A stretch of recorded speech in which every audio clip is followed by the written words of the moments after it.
మే 13 జరిగే ఎన్నికల్లో తెలుగుదేశం జనసేన పార్టీల రక్తాన్ని కళ్ళ చూసే విధంగా ప్రజలు వాళ్ళకి ఓట్లతో బుద్ధి చెప్పి ఆ పార్టీని ఈ రాష్ట్రం నుంచి తరిమి కొడతారు. ఈ పవన్ కళ్యాణ్ గాడిదలు కాస్తున్నారని అడుగుతున్నా. 175కి 175 మీరే తెచ్చుకుంటే మేమేం చేయాలి అని పవన్ కళ్యాణ్ గారు అడిగారని మొన్న రెండు చోట్ల మిమ్మల్ని ఎమ్మెల్యేగా ఓడించినప్పుడు మీరు ఏం చేశారో అదే కూడా భవిష్యత్తులో చేయమని సందర్భంగా తెలియజేసుకుంటున్నాను. పవన్ కళ్యాణ్ గారికి చెప్తున్నాను, పవన్ కళ్యాణ్ కి వెనక ఉండి మాట్లాడిస్తున్న వాళ్ళకి చెప్తున్నాను, జగన్మోహన్ రెడ్డి గారిని కాదు కదా, ఆయన ఎడమ కాలి చిటికెన వేల మీద ఉన్న వెంట్రుకని కూడా ఎవరు పీకలేరు. అలాగే వర్ధంతికి జయంతికి కూడా తేడా తెలియని అతను చదువుకున్నానని ఈయన గొప్పలు చెప్పుకుంటున్నాడు. అధ్యక్ష, మంగళగిరి అని పలకలేక మందలగిరి అనే ఒక మందబుద్ధి గల కొడుకుని గాని ఈ రోజు జగన్మోహన్ రెడ్డి గారిని మాట్లాడటం చాలా సిగ్గుచేటు. మరగని కుక్క లేదు,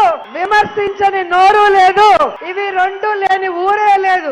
అర్థమైందా రాజా? 2024 జగనన్న వన్స్ మోర్.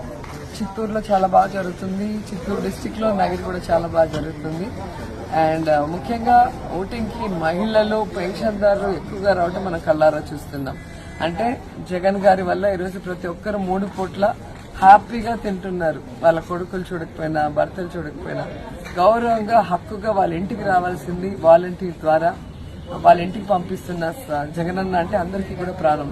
సో జగనన్నకు ఓటేయాలన్న ఆతృత మార్నింగ్ నుంచి మహిళలు, పెన్షన్దారులు, తాతలు, వయసు అయిన వాళ్ళు వచ్చే విధానం చూస్తుంటే అసలు ఎప్పుడెప్పుడు ఓటేసేద్దామా అనేది తెలుస్తుంది.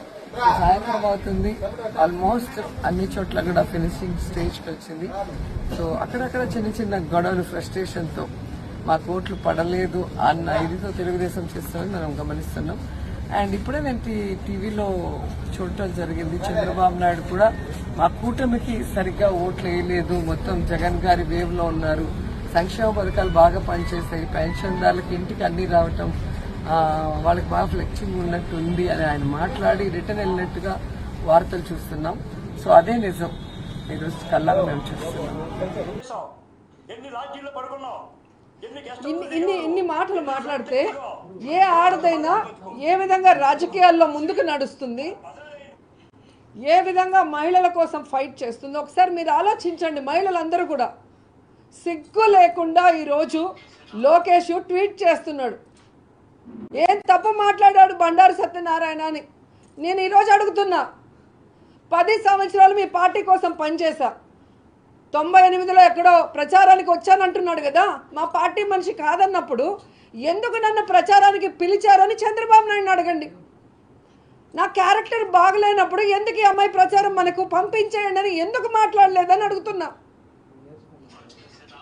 అంటే ఆ రోజు మీ పార్టీలో పనిచేసినప్పుడు మంచిదాన్ని, ఆ రోజు 99 ఎలక్షన్లో నేను కష్టపడి చంద్రబాబు నాయుడు ముఖ్యమంత్రి అయితే నేను గొప్ప నాయకురాల్ని, నేను గోల్డెన్ లెగ్ ఉన్న ఆడదాన్ని.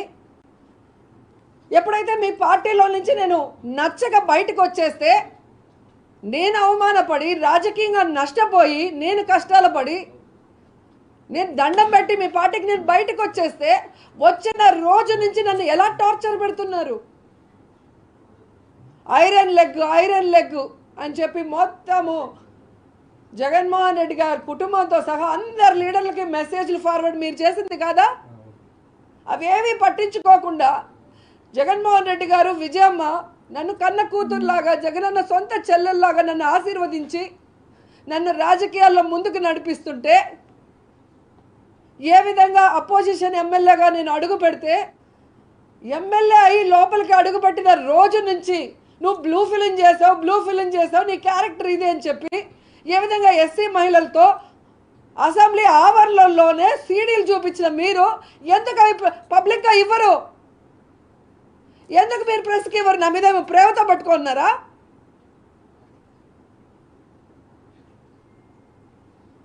ఈరోజు సుప్రీంకోర్టులే ఆర్డర్ ఇచ్చినాయి ఆడదానికి నచ్చినట్టు బతకమని. మీరెవరు అడగటానికి అంటున్నా. ఈరోజు రాత్రి పగలు నా కుటుంబం కోసం కష్టపడుతూ తప్పు చేయకుండా, ఎవరి ముందర చేయి చాచకుండా, ప్రజల కోసం ప్రజలకి సర్వీస్ చేస్తూ, మహిళల హక్కుల కోసం పోరాడుతూ మహిళా సాధికారత కోసం పోరాడుతూ దాదాపుగా 20 సంవత్సరాలుగా రాజకీయాల్లో మహిళలందరితో శభాష్ అనిపించుకుంటూ వాళ్ళ ఆశీర్వాదంతో 2 సార్లు మీరు ఓడించిన తెలుగుదేశం పార్టీ దాంట్లో నుంచి బయటకు వచ్చి ఈరోజు జగనన్న ఆశీస్సులతో 2 సార్లు ఎమ్మెల్యే అయ్యాను, ఇప్పుడు మంత్రి కూడా అయితే మీ కడుపు మంటతో నా జీవితాన్ని ఎలాగైనా సర్వనాశనం చేయాలని తెలుగుదేశం పార్టీ కంకణం కట్టుకుందనేది అందరూ గమనిస్తున్న విషయం. నేను సూటిగా ఈరోజు అడుగుతున్నా తెలుగుదేశం పార్టీని, మీ పార్టీ కోసం ప్రచారం చేసిన సినిమా ఆర్టిస్టులందరినీ కూడా ఇలాగే మాట్లాడతారా? రికార్డింగ్ డ్యాన్సులు చేసుకునే వాళ్ళు, బ్లూ ఫిల్మ్లో యాక్ట్ చేసేవాళ్ళు, లాడ్జిల్లో పనుకునే వాళ్ళని. ఈరోజు మీ పార్టీలో ఎన్టీఆర్ గారు స్థాపించిన పార్టీ అనే జయసుధ గారైనా, జయప్రద గారైనా, శారద గారైనా, దివ్యవాణి అయినా, కవిత అయినా ఎవరైనా కూడా వచ్చారు. కానీ మీరు చేస్తున్న అసహ్యమైన పనులు, మహిళల్ని ఎంత చీపుగా ఒక ఆట వస్తువుగా చూసే మీ విధానం, మహిళల్ని ఏ విధంగా ప్రచారానికి వాడుకొని ఆ తర్వాత వాళ్ళు రాజకీయంగా ఎదగాలంటే వాళ్ళని తొక్కేసే విధానం చూసి అందరూ బయటికి వెళ్ళిపోతున్నారు. ఎందుకు ఈరోజు ఒక్కరు కూడా మీ పార్టీలో మహిళలు లేకుండా వెళ్ళిపోతున్నారో ఒకసారి మీ మనస్సాక్షిని అడిగితే మీకే అర్థమవుతుంది.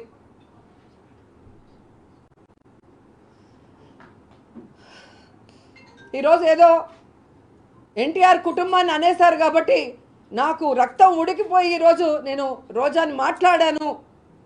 29 సంవత్సరాలకే రాజకీయాల్లోకి వచ్చిన నాకు ఎన్టీఆర్ కుటుంబం అంటే ప్రాణం అన్నావు కదా, నీకు రాజకీయ భిక్ష పెట్టింది ఎవరు? ఎన్టీ రామారావు కాదా? అదే ఎన్టీ రామారావు మీద చెప్పులేసిన చంద్రబాబు నాయుడుకి ఎందుకు సపోర్ట్ చేసావు? ఆయన పార్టీని లాక్కున్న చంద్రబాబు నాయుడుకి ఎందుకు సపోర్ట్ చేసావు? ఆయన్ని వెన్నుపోటు పొడిచిన చంద్రబాబు నాయుడుకి ఎందుకు సపోర్ట్ చేసావు? ఆయన చావుకు కారణమైన చంద్రబాబు నాయుడు కాళ్ళు ఎందుకు నొక్కుతున్నావు అని అడుగుతున్నా. ఆ రోజు చూపించాల్సింది నీ పౌరుషం.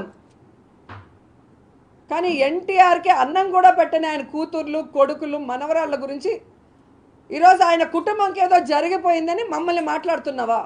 ఈరోజు మేం ఫైట్ చేస్తుంది కూడా ఎన్టీఆర్ గురించే.